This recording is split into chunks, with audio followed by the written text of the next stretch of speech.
Welcome back, everybody, for another deep dive. And today, we're going to be going back to Hogwarts, Ooh, fun. but with a bit of a twist. Okay. Have you ever, watched the Harry Potter movies Yeah. and felt like some of the characters, maybe they deserved a little more screen time? Oh, yeah, definitely. It's something that, a lot of book-to-movie fans sort of feel, that feeling of, wait, wasn't that character, a much bigger deal in the book? Yeah, and that's kind of what we're going to get into today. And you sent over 2 articles that I thought were really interesting to kind of look at side by side. Yeah. One was from Collider, and they had a list of 10 characters who they felt deserved way more screen time in the movies. And then the other one was from Screen Rant, and they actually broke down the top 15 characters with the most screen time. Oh, interesting. So it's like looking at it from both sides, Yeah. which I thought was really interesting. Yeah, for sure.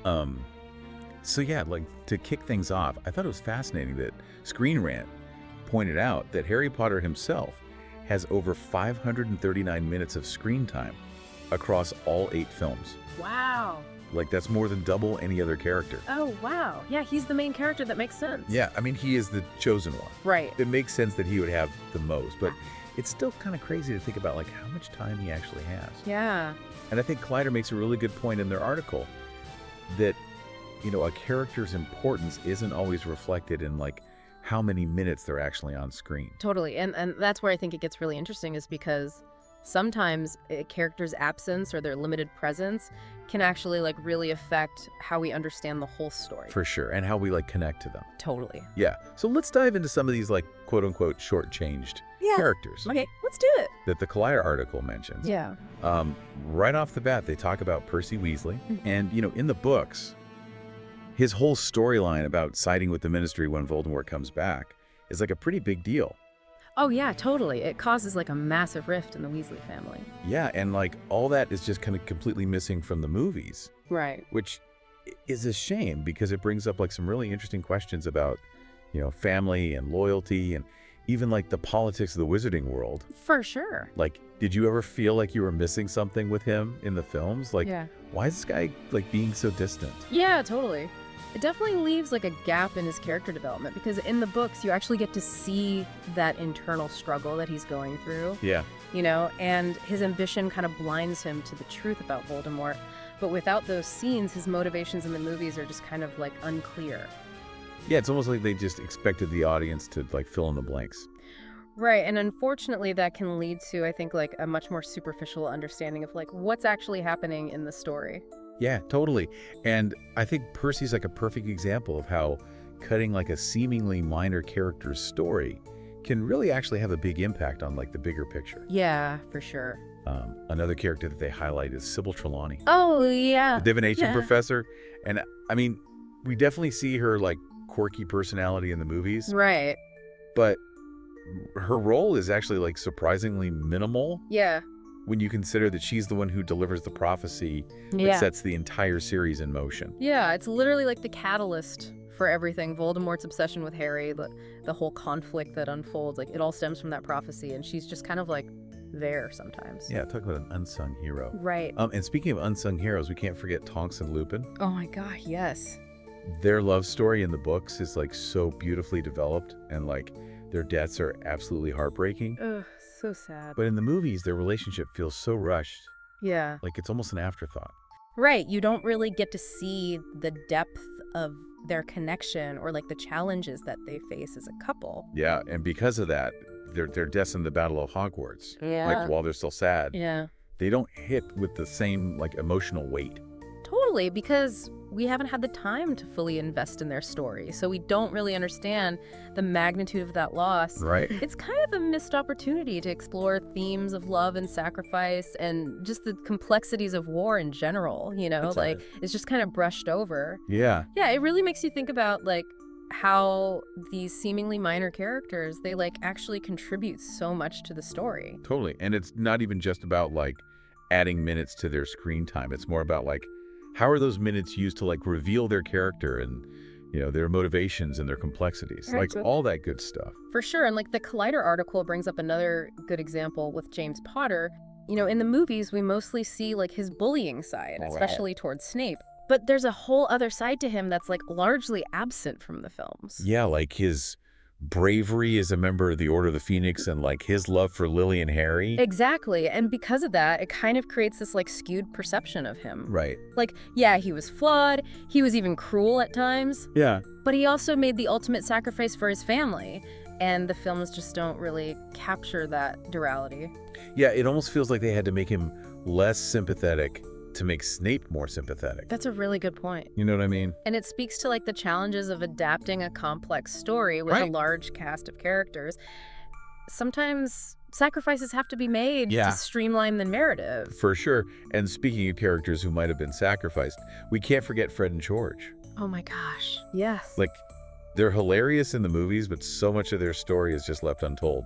Right, like their joke shop, their role in Potter Watch is like all glossed over. Yeah. And even just like their bond with each other, that unwavering loyalty they have for each other is not as deeply explored as it is in the books. Yeah, and like that makes Fred's death hit even harder in the books, I think, because you've really seen the full scope of their relationship and like their shared dreams, their mischievous spirit. Totally. It adds a layer of tragedy that's like missing in the film adaptations. Yeah, for sure. And then of course there's Dobby. Oh, Dobby. He's reduced to just like a few key scenes in the movies, but his role in the books is so much more significant. Oh, he's so much more than like just comic relief. Right. He's a symbol of house elf rights, and his relationship with Hermione, particularly her efforts with SPEW, it adds a whole other dimension to his story. Yeah, it's interesting though, because like both articles kind of touch on this idea that like even with limited screen time, some characters still manage to make a big impact. Yeah. Screen Rant points out that Neville Longbottom actually has a surprising amount of screen time, like 28 minutes. Wow. Which is more than a lot of the characters we've been talking about. Yeah. And Luna Lovegood has over 17 minutes. Which is significant considering she's not even really introduced until like the later books. Right. So it really goes to show that it's not just about quantity, it's about quality. Yeah. Like, how are those minutes being used to develop that character and make them feel real? Exactly. And sometimes like a few well-placed scenes can be more impactful than like a whole string of fleeting appearances. Oh, for sure.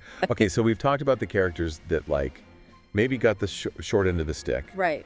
But Screen Rant also lists the characters with the most screen time. Oh, yeah. And there are a few surprises there too. Okay. Obviously, Harry, Ron, and Hermione are at the top. Oh, yeah. But I was surprised to learn that Ron actually has more screen time than Hermione. Interesting. Yeah, it's subtle, but it's there. Okay. And it just makes you wonder, like, were those minutes always used effectively? Yeah. Could they have done more with Ron's character? Or were those moments kind of overshadowed by Harry's journey? Right. It's like they had all these amazing characters to work with, but they only had so much time to tell the story. Yeah. So they had to make some choices. And those choices have an impact on, like, how we view the whole thing. For sure. So if you were, like, the director, and you could pick one, like, quote-unquote short-changed character to give more screen time to. That's a tough one. Who would it be? There's so many good candidates. I know. So if I had to pick, I'd say Dean Thomas. Oh, interesting. He's a loyal friend to Harry. Yeah. A brave fighter in the final battle, and like one of the few characters of color in the series. Yeah, I think a lot of fans would agree with you there. And like think about all the scenes they could have added. Right. Dean's struggles with Umbridge in Order of the Phoenix, his escape from Malfoy Manor in Deathly Hallows. There's like so much material to work with. Yeah, it's almost like he was deliberately sidelined, which is a shame. Yeah. Like his story deserved to be told. But you know, that's the beauty of these deep dives. We get to like re-examine the source material, consider different perspectives, imagine possibilities that weren't explored. And geek out about our favorite characters. Exactly. It's all part of the fun. It's all part of the fun. So for all you listeners out there, we want to hear from you. If you could give one shortchanged Harry Potter character more screen time, who would it be and why? Yeah. Hit us up on social media. And remember, this deep dive has only scratched the surface. Oh, yeah. There's a whole world of Harry Potter lore out there just waiting to be explored. So go forth, fellow Potterheads, and rediscover the magic. Rewatch the movies, reread the books, and see if you notice any like hidden depths to characters you thought you knew. Yeah. You might be surprised by what you find. It's amazing how like just talking about these characters brings back so many memories. It really is. It's a testament to the power of storytelling, isn't it? Yeah. How like these fictional characters can become so real to us, even though they only exist in like the pages of a book or on a screen. Yeah, and how like those seemingly small choices that the filmmakers make, like who gets more screen time, which storylines are prioritized can actually like really shape how we understand the story. Absolutely. It's like choosing a different lens through which to view the same world. Yeah, You know, like a slight shift in perspective can reveal totally new details, for sure. new layers of meaning. It's making me want to like go back and rewatch all the movies now and see if I notice anything that I missed before. Yeah, I think that's one of the most rewarding parts of these deep dives is that they encourage us to engage with like these familiar stories Yeah. in a more critical way, Uh-huh. to question our assumptions, to appreciate the artistry involved in bringing those stories to life. Totally. So like the next time you're watching a movie adaptation, just pay attention to the choices that the filmmakers made. Yeah. Like which characters are given the spotlight whose stories are left untold, and like how does that affect your experience as a viewer? It's a great exercise in media literacy. Yeah. And it can lead to some really fascinating insights. Well, on that note, I think we've reached the end of our deep dive, but before we go, I want to leave our listeners with one final thought-provoking question. Ooh, I love a good thought-provoking question. Okay, so imagine if the Harry Potter films had been told from a different character's point of view. Okay. Not Harry, but say like Neville Longbottom or Luna Lovegood or even Draco Malfoy. Wow, that's a really interesting idea. How do you think the story would have unfolded? What new insights might we have gained? I don't know, it's a good question. It's a reminder that there are always like multiple perspectives, Right. multiple interpretations waiting to be explored, even in the stories that we think we know best. And on that note, we'll leave you to ponder that very question. Thanks for joining us on this deep dive.